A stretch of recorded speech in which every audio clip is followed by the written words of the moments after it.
Welcome, delicious friend. Our fair fallen London may be a city of 1,000 stories, but I realise I have neglected to speak of the characters in these stories in great detail. This I aim to rectify. So get comfortable as I tell you of the faces of fallen London. Ah, there you are, my friend. Do come in, quickly now, you're letting all of the heat out. I'm glad I got to see you at least one more time before the end of the year. There is a story I wish to discuss with you. London, as with every city on the planet, has its share of criminality, vice and corruption.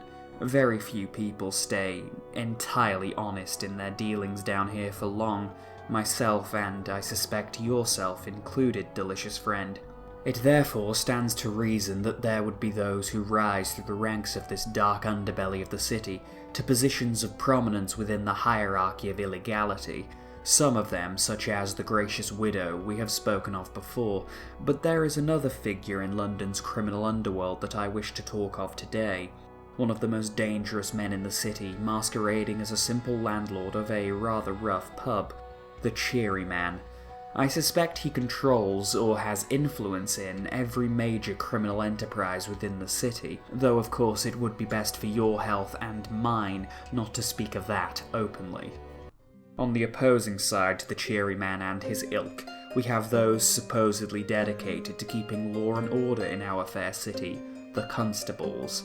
In reality, the Constables oft have ulterior and sinister motives, be it the authoritarian tendencies and unwavering loyalty to the various oppressive institutions of the city displayed by the Special Constables, the brutality of the swift and thorough kickings of justice delivered by the men and women of the Velocipede Squad, or the more mundane culture of bribery and battery displayed by the regular constables. There is one constable, however, who claims to avoid all of this hypocrisy and corruption.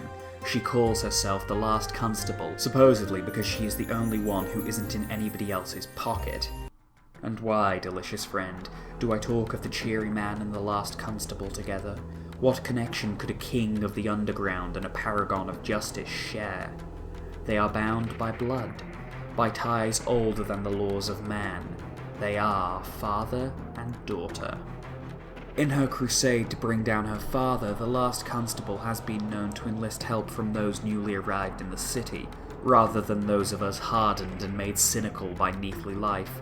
It's almost predatory, in a way, going after those who still hold to the ideals of the surface, and using them in her plots against her father before the sun has faded from their skin. Of course, the Cheery Man is no better, offering work for naive new arrivals that soon drags them deeper and deeper into the criminal underworld. For as much as they would both deny it, they are rather alike in many ways. Their feud has been going on for years, certainly for longer than I have been down here, for I was approached by both of them shortly after my arrival in the Neath, and for a time I played along. I worked both sides. I was younger then, I was stupid and foolish, and I still bear the scars of my betrayal. But as I say, the feud began far before my time down here. One could say it goes back to the constable's childhood. For you see, the Last Constable was always aware of her father's and her mother's criminal enterprises.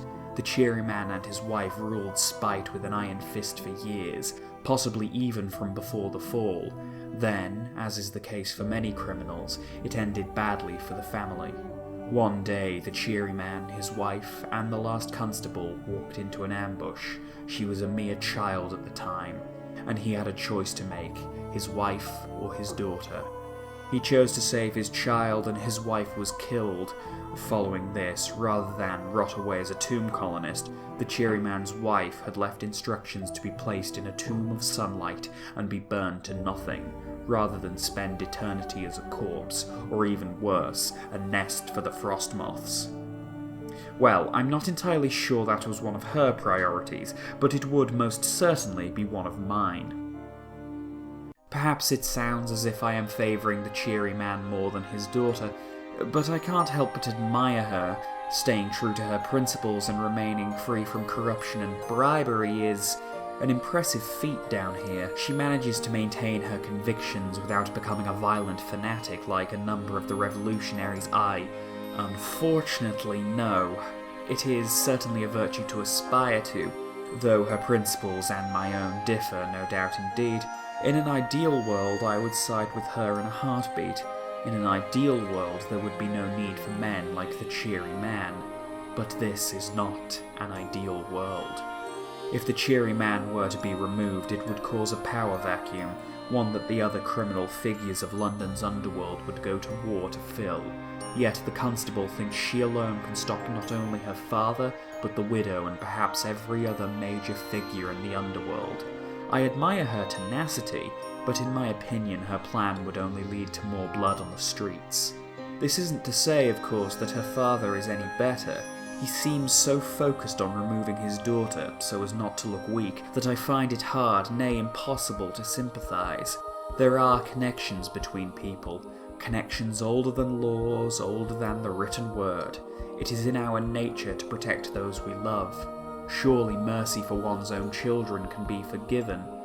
Perhaps in an ideal world, but as I say, this is not an ideal world. So do you now see why I chose to walk away, why I could not take a side between the two? Perhaps it was cowardly of me, or perhaps I was simply disgusted by the both of them. I'm not entirely certain myself. But some reckonings cannot be forever postponed. The constable and the Cheery Man are on a collision course that neither you nor I can stop. Perhaps we can slow them down, and perhaps we can better prepare ourselves for the fallout. But like two locomotives on a collision course, their eventual confrontation will lead not only to their ruin, but the deaths of countless more caught in the middle. Seek them out if you wish, delicious friend, but I would warn you not to be dragged into their cycle of violence and revenge. Of course, you are free to disregard my advice. I could very well be wrong about much of this. I am but one man, after all. Regardless, I do hope you have a pleasant remainder of the year. Just please don't come caroling at my door. My coachman may shoot you. Merry Christmas, delicious friend.